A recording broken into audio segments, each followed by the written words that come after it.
ქრისტეს აღდგომასა თაყვანისცემად არა დავსხრებით, რამე თუ ამან მიხსნა ჩვენ უსჯულოებათა ჩვენთაგან. წმინდა სუფალი იესო, რომელმან გვიჩვენა ჩვენ აღდგომა. აი ასე ღაღადებს ეკლესია ერთ-ერთი მუხლი არის აქებდისაზე და ეს მუხლი წავიკითხეთ ჩვენ და ეს საგალობლები, საკითხავები, რომლებიც აი ამ წიგნში არის დასხმული, არის სულიწმინდის მიერ, პარაკლიტონი ქვია აი ამ წიგნს, წიგნი 8 ახმათა და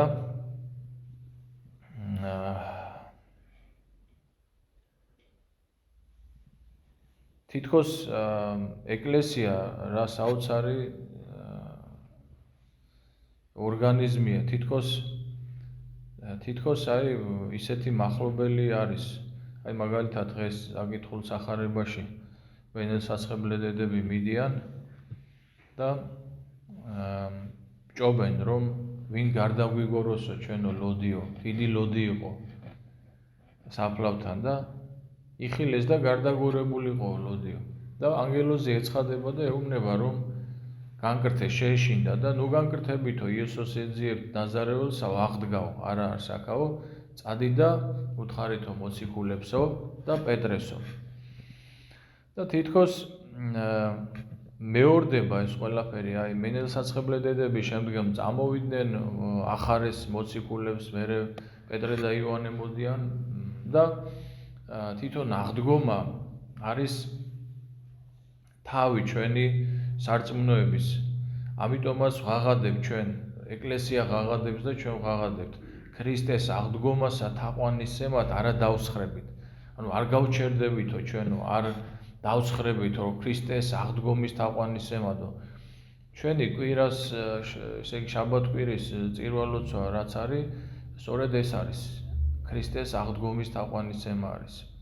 და აი ამას თაყვანისცეს მენელსაცხებლე დედებმა და წამოვიდნენ და შემდგომ ისინი იყვნენ ერთ-ერთი პირველი ქრისტეს აღდგომის მქადაგებლები. ერთ-ერთი, იმიტომ რომ იქ იყვნენ ბევრი, აი ლონგინოზასის თავის სცენება იყო წინა კვირას, მოციქულები, მენელსაცხებლე დედები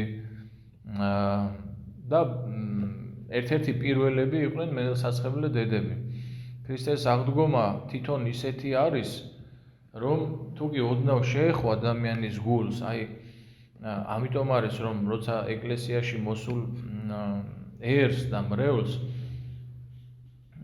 რომლებიც შემოდიან ეკლესიაში, ჩვენ ესე უგალობთ, აღდგომა ქრისტესი ვიხილეთ.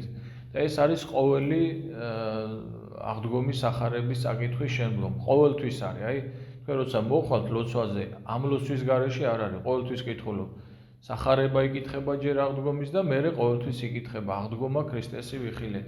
თითქოს აი ეკლესია რაღაცა დედა ეკლესია თითქოს ცდილობს ჩვენს უძლურებას ითვალისწინებს და ხშირად შეგვახსენებს, რომ აი რამენაირად შეეხოს ჩვენს გულს აღდგომის სარწმუნოება. და თუკი ისეთია, აი მაგალითად სხვათა შორის აი ეს ამბიონი, ამ ამბიონის ერთ-ერთი განმარტება არის ის, რომ ეს სწორედ ის ლოდია, რომელიც გარდაგორებული იქნა და აი ამ ლოდიდან მიუთხრობს ანგელოზი აღდგომას და აი აქ ამიტომაც აი ამ წმინდა ადგილიდან სწორედ უპირატესად განსაკუთრებულად აღდგომა იქადაგება და აი აღდგომა ქრისტესის ჩვენ გალობთ და თითქოს დედა ეკლესია ცდილობს, რომ ჩვენ გულებს შეეხოს აღდგომის სარწმუნოება, გავძლიერდეთ აღდგომის სარწმუნოებაში და თუკი აღდგომის სარწმუნოება მოიცვა ადამიანი და მან ირწმუნა ქრისტეს აღდგომა, შემდეგ უკვე აი ბუნებრივად ხდება ის, რომ ის ხდება ქრისტეს მქადაგებელი. ბუნებრივად ხდება ეს. მენელსაცხებლე დედებმა რომ იხილეს ქრისტეს აღდგომა, შემდგომ ისინი წავიდნენ და იმათ ვეღარ გააჩერებდა. აი მათი არის ეს ხმა, რომ ქრისტეს აღდგომასა თაყვანისცემად არა დავსხრები. ანუ როდესაც ჩვენ გავიგებთ ქრისტეს აღდგომას და ვირწმუნებთ, შემდგომ აი ესეთ მდგომარეობაში ვართ, რომ ქრისტეს აღდგომასა არა დავსხრებით.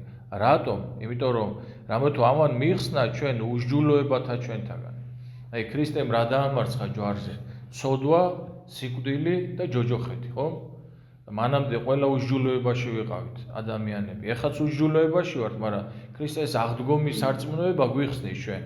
და თუკი ჩვენ გვწამს რომ ქრისტემ მიალურსმა ჯვარზე ჩვენი სოდვები და გამოგვიხსნა, აი როგორც ძველ აღთქმაში აი გველი ერთხელ ესეთ შემთხვევა იყო ებრაელები რომ 40 წელი ხომ უდაბნოში ხეტიალობდნენ ეგვიპტიდან გამოსვლისთან და ერთხელ გველები შემოესიათ მათ შხამიანი გველები და მოსემ რკინის გველი აღამაღლა და ვინც ამ გველს შეხედავდა სარწმუნოებით ისინი იხსნებოდნენ ისინი გადარჩებოდნენ ხსნილი იქნებოდნენ და ჩვენც ესე ვართ აი ჩვენ სოდვილები ვართ მაგრამ ვინც ქრისტეს აღდგომას ქრისტეს ჯვარცმას სარწმუნოებით უყურებთ ხო ჩვენ გამოხსნილი ვართ ადამიანს ვერაფერი ვერ აცხონებს, საქმე ვერ აცხონებს, რაღაცა წესები ცხოვრების ვერ აცხონებს. ადამიანს აცხონებს მხოლოდ ღვთის მოწყალება და ჩვენ უნდა გვწამდეს ღვთის მოწყალება.